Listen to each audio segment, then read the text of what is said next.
Hi there, friends. It's Sherry, the homespun wife, and I wanted to stop in today and share with you how to use a soy replacement in your dishes. Now, I've talked to you before about vegetarian ideas, and you might recall that I mentioned to you when my daughters were 11 years old, they'd made the decision to become vegetarians, and it was quite hard for our family because I had two sons that were teenagers, and then I had two young daughters that were wanting to eat totally vegetarian foods, and I wanted to make sure that the girls had plenty of nutrients and protein in their diet. And so it was a true challenge for us as a family. For a long time there, probably 6 months, I made two separate meals pretty much. Now, when I just had meat, potatoes, and vegetables, I did well with just giving the girls the vegetables. The boys would eat the meat. But I was concerned because I wanted to find some new ideas and new recipes to expand on what the girls were eating. And as I began to study more about it, I found soy crumbles. Now, soy is one of those things that is totally vegetarian, and when you purchase it in the freezer section at your grocery store and you open the bag, it is going to look just like hamburger meat that has been browned and drained and frozen. So, as opposed to using tofu, which looks kind of strange to most of us that have never used it and it's an unusual shape, with the soy crumbles, it's a lot like using ground beef. And the difference in any protein replacement that you use and the meat itself is that it tends to have way less cholesterol, if any. It is going to be lower in calories. It is going to be packed with lots of protein still, and it's going to be nutrient dense. Um, it is going to have less salt. It is going to have a lot less um, a lot less bad things in the soy replacement or the protein replacement that you use. Now, one of the things about beef is, when you're when you're browning your beef and you're making that on the stovetop, how there's lots of grease that comes off of that ground beef, and you have to drain that off. And even if you take that ground beef then and you put that into a soup or to a chili, you are going to notice that the beef continues to give off fat, basically, is what it is, and grease. Now, most of us like the way that tastes. It adds a lot of flavor to our foods. But the beef itself, because of that fat content that is in it, it's very difficult for it to absorb flavor. It is its own flavor. So if you're doing taco soup and you're adding seasonings, you're basically seasoning the water instead of so much the meat, because it is very difficult for that meat to absorb the true flavors that you're putting in. But soy replacement or protein replacement is bland. It has no fat coming off of it, and it is totally ready to accept whatever flavor you put in. And soon we found that the soups, chilies, and sauces I was making with the soy replacement or the protein replacement that I was using, it was much more flavorful than using beef, and it was also very easy. So don't be afraid to try it. The first time that I ever gave it to my family all together, I served their plates of spaghetti. I put it on the table, and then after everyone had eaten, I said, "Guys, how did you like that spaghetti?" "Oh, Mom, it was so good." I said, "Well, you just ate soy crumbles," and they could not believe it. And they got so used to it over the next couple of years, just being really surprised at how much they liked it in certain recipes, because it is something that's bland and accepts whatever flavors that you put into it. So I'm going to show you what I have today, and let you take a look at how I use this. Okay, here is the package that I bought. The last couple of weeks I have bought this. This is actually not a soy crumble.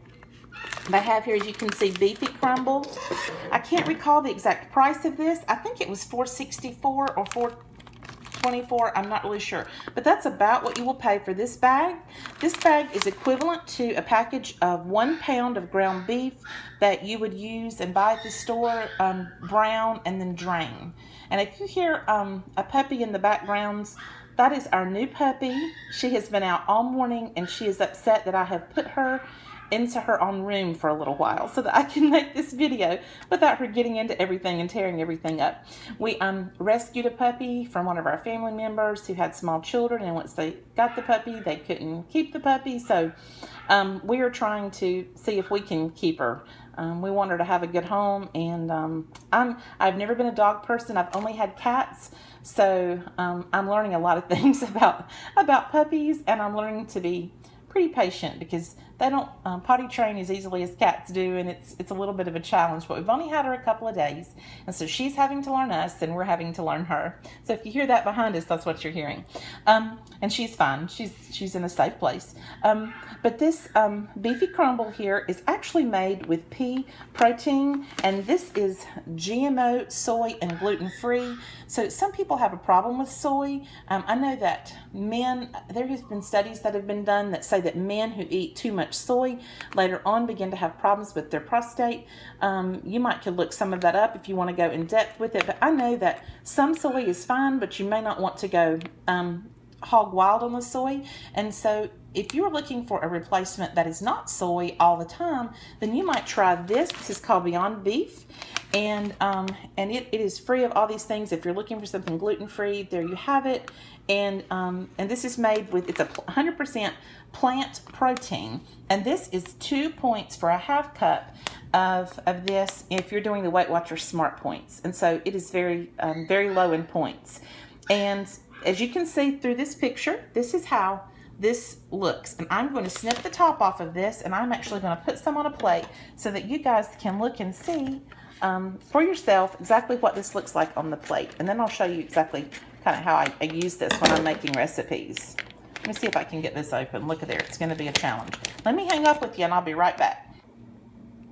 Okay, there you go. That's one of the challenges about having just one hand to film with and just one hand to work with. It can be hard sometimes.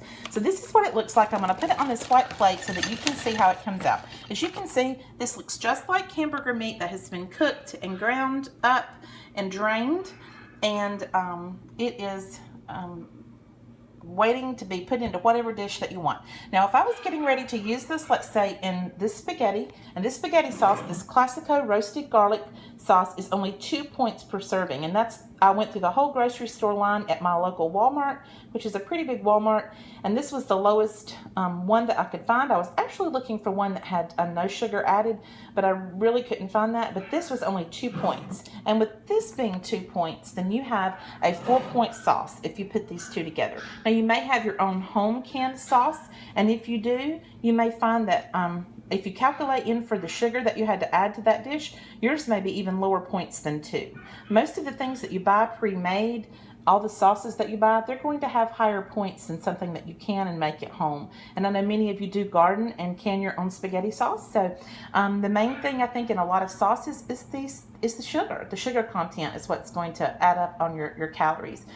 So just be mindful of that. But what I would do is I would take this sauce, I would heat it up in my pot, and then as it got really hot, I would drop in either half this bag of these crumbles or a whole bag if you wanted to use a couple jars. You're having guests, and you could add this in, and as the sauce is hot and you drop this in, this is going to come apart, and this is going to look just like hamburger meat that is in your spaghetti sauce. It's going to add a lot of flavor because this is going to totally absorb all the flavors in here. And if you add some people like to add extra things to their store-bought sauce. You might add peppers, you might add some garlic, and all of that is going to be very well absorbed into these crumbles.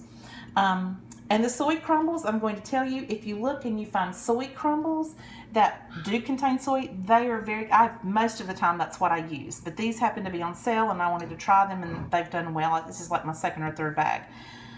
But the soy crumbles look very similar to this, and they work very well also, and that's usually what I use. Now, if you're getting ready to make taco soup, and that is another very low point item that you can make using Weight Watchers, you can put in, what I would do is I'd start my onions and my peppers sauteing in my pot, and probably just a little bit of spray butter or oil that I put down. If you want to use actual olive oil, you can, but since I'm trying to really watch and count all my points, I would use something like a spray, and then I would put my onions and peppers down in there, and I would saute them with a little bit of garlic powder. Then I would add in probably a couple cans of diced tomatoes, a can of pinto beans, a can of kidney beans, a can of corn.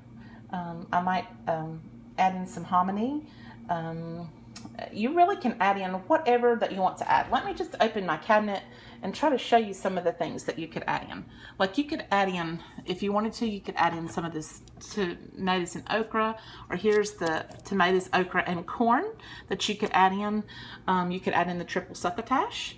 The black-eyed peas are going to be some points, and really pinto beans are some points too, but not many.